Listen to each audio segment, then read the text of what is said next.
Did you know that the invention of artillery made medieval fortresses, once considered unbeatable, almost useless? Imagine a time when just the sight of a cannon could make armies retreat in fear. So, what was it about Renaissance artillery that made it such a revolutionary force in warfare? In this video, we're diving into how artillery reshaped battles and broke down defenses that had once seemed unbreakable.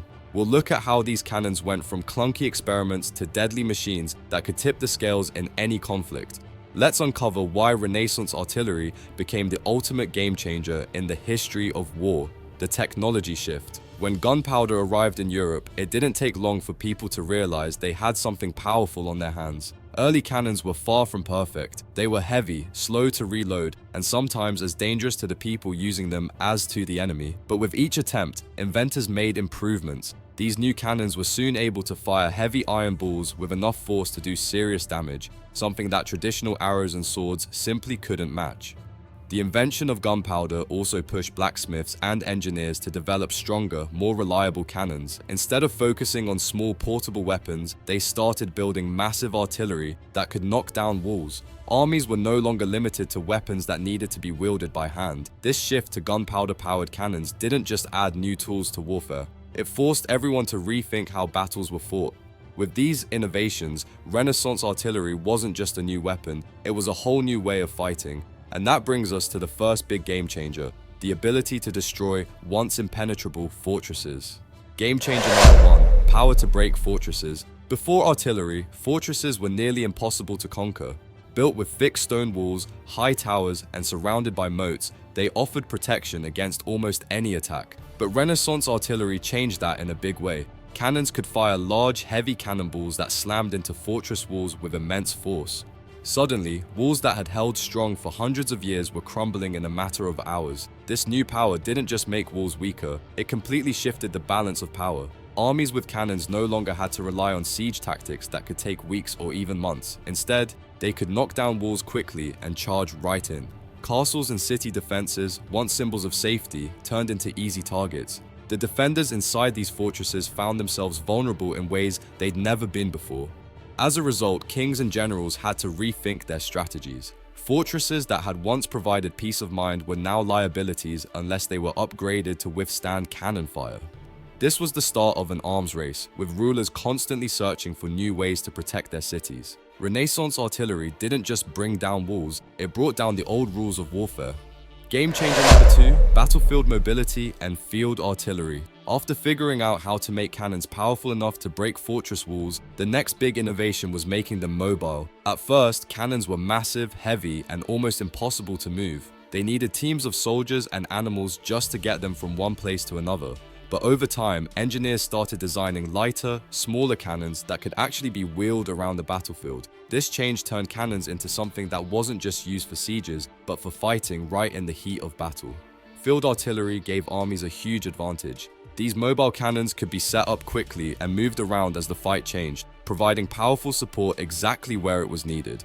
A line of soldiers could fire muskets and then retreat behind cannons, allowing the artillery to deliver a deadly blast at close range. This back and forth between infantry and artillery became a powerful strategy that allowed armies to respond to the enemy's moves in real time. This battlefield mobility meant that generals had a new level of flexibility. They could place their cannons wherever they thought would have the biggest impact, and because these cannons could be moved, they could support soldiers at multiple points in a single battle. Field artillery was more than just a tool. It was a game changer that made Renaissance armies faster, deadlier, and harder to predict. Renaissance artillery didn't just change the physical side of warfare, it also had a massive psychological impact. Imagine being a soldier or a townsperson, used to swords, shields, and maybe the occasional arrow. Now, suddenly, there are explosions, deafening sounds, and massive cannonballs that can tear through walls and people alike. The fear and shock that artillery brought to the battlefield were like nothing people had ever experienced. For soldiers, knowing that a single cannon shot could end their life or collapse the walls they were hiding behind was terrifying. The noise alone was enough to rattle even the most seasoned fighters. Artillery made battles not just a test of strength, but also a test of nerves. Armies with artillery had a psychological edge because they could spread fear just by firing a few rounds. Civilians too felt the impact. Castles and towns that once felt safe were now vulnerable, leaving people feeling defenseless. Artillery didn't just change how battles were fought, it changed how people felt about war and safety. This fear and uncertainty added a whole new dimension to the way people experienced conflict during the Renaissance. With powerful artillery on the battlefield, military leaders had to rethink their strategies completely. Traditional tactics, like lining up troops or hiding behind thick walls, didn't work the same way anymore. Artillery could destroy defensive walls and scatter tightly packed formations with just a few shots, so generals had to adapt. Armies started spreading their troops out more to avoid being easy targets for cannon fire.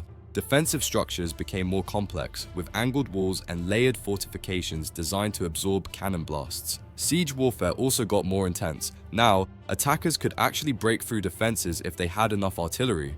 This shift meant that battles relied less on brute force and more on smart positioning and timing.